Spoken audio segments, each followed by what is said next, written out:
la présidence pour maintenir son autorité du fait des événements et ce qui a amené à l'organisation d'un certain nombre de désignations. La commission de violence à des fins politiques exige une impunité. Elle exige aussi d'effacer les preuves de ces crimes. Elle exige enfin un discours qui permette de les justifier. Le ministre de l'Intérieur vous en a fait la démonstration à plusieurs moments.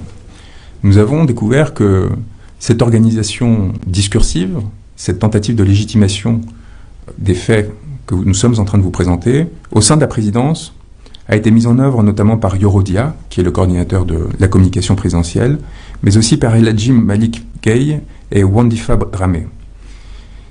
Au niveau de la communication, ceux-ci ont travaillé de façon coordonnée avec le porte-parole du gouvernement et avec d'autres instances pour s'assurer qu'il y avait une légitimation des actes qui étaient commis. Au niveau de l'organisation de l'impunité, le rôle évidemment d'Ousmane Houma, qui est notamment important comme conseiller juridique du président de la République dans l'organisation de la légitimation du troisième mandat, mais qui est aussi important, a un rôle cardinal dans la désignation des magistrats, pour s'assurer que les procureurs, que les juges n'enquêtent pas, et pour s'assurer que les enquêtes qui sont lancées n'aboutissent pas. Car il y a encore au Sénégal des magistrats et des fonctionnaires courageux qui essayent de faire la vérité, mais ce que l'on a vu et ce qui a été établi, c'est que depuis mars 2021, aucun des événements, je dis bien aucun des événements qui sont constitutifs de crimes n'ont fait l'objet, sinon de poursuites, du moins de procédures étant arrivées à leur terme, plus de 26 mois après les faits, ce qui nous amène aujourd'hui à mettre en œuvre la présente saisine. Nous en arrivons maintenant à l'organisation de l'appareil répressif. Une fois que vous avez les moyens, une fois que vous avez organisé les conditions qui vous permettent de vous assurer que cela pourra se dérouler, il faut que cela arrive. Et nous avons évidemment, à ce titre, nos deux principaux suspects, les personnes les plus importantes dans la commission de ces crimes et encourant la plus lourde responsabilité. M. Antoine Félix Diome, ministre de l'Intérieur, et M. Moussa Fall.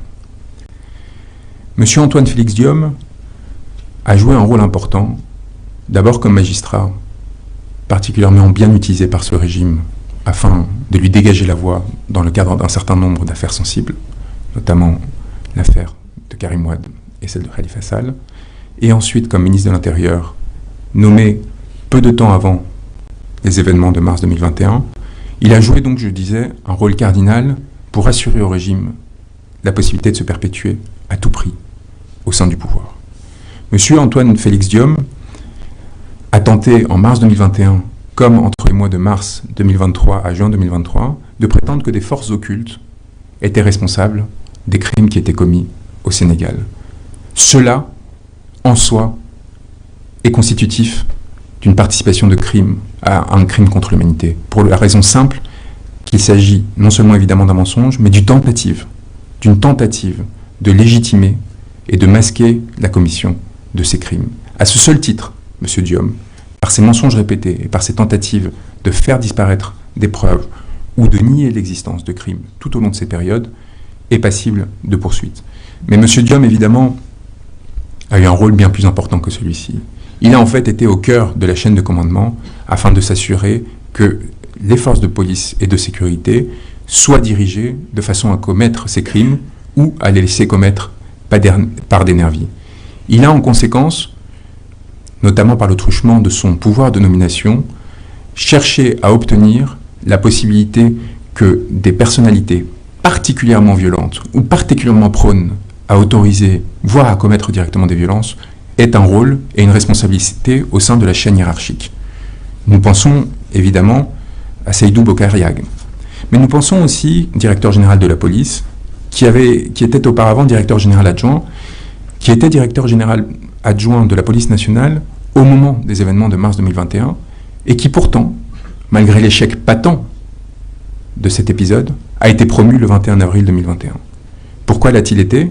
Était-ce parce que Ousmane Sy refusait de continuer son prédécesseur sur la voie qui était proposée par le régime? Cela, ce sera aux enquêteurs de le déterminer.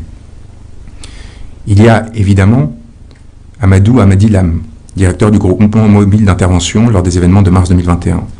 M. Ndiaga Diop, son successeur. Masserine Faye, commandant de la GMI de Dakar, M. Ousmane Foll, commandant de la brigade d'intervention polyvalente, et surtout, Bara Sangaré, commandant de la sûreté urbaine à Dakar, suspecté d'avoir commis de nombreuses tortures, d'en avoir ordonné aussi, et d'avoir de façon systématique procédé à des arrestations arbitraires pour intimider des opposants politiques et des manifestants. Ces individus, accompagnés notamment de Mudunga Kendiagne, qui a été directeur de la sécurité publique lors des événements de mars et avril 2021, et qui ensuite a été promu directeur adjoint de la police nationale, Ibrahima Diop, commissaire de police divisionnaire, directeur de la sécurité publique entre avril 2021 et aujourd'hui, que vous avez tous découvert lors d'une conférence de presse indécente il y a quelques semaines, où tentant de répondre aux informations que nous avions diffusées qui nous permettaient d'établir que celui-ci cherchait à se désolidariser du régime, a été poussé par Antoine Félix Diome dans cette conférence de presse ridicule, dans laquelle le régime a tenté d'attribuer l'organisation de crimes à des manifestants, alors que l'on a découvert que les nervis qui étaient montrés travaillaient directement avec les forces de l'ordre. Cette conférence de presse, organisée dans la précipitation, montre l'importance du travail qu'on est en train d'être mené, parce qu'elle a amené le régime à commettre une erreur fondamentale, à s'exposer, et du coup à être exposé par la presse internationale notamment, qui a démontré les mensonges qui avaient été énoncés. Au sein de la gendarmerie, nous avons aussi des responsables importants, et vous avez tous noté l'utilisation notamment d'enfants comme bouclier humain par les forces de sécurité. Cette utilisation est intervenue à de nombreux lieux sur le territoire de façon coordonnée le même jour, ce qui signifie qu'elle est la résultante d'une politique et non d'une déficience temporaire, ponctuelle, localisée d'une force de gendarmerie. Cette déficience, ce crime, a été commis par des gendarmes à chaque fois. Et donc la responsabilité de Moussa Fall, à ce seul titre, est engagée. Il est évident en réalité que la responsabilité de M. Moussa Fall est beaucoup plus importante. Nommé le 17 juin 2021 à la suite des événements de mars et avril 2021, celui-ci a évidemment joué un rôle fondamental dans les désignations qui, au sein de la gendarmerie nationale, ont permis la commission des crimes dont nous parlons.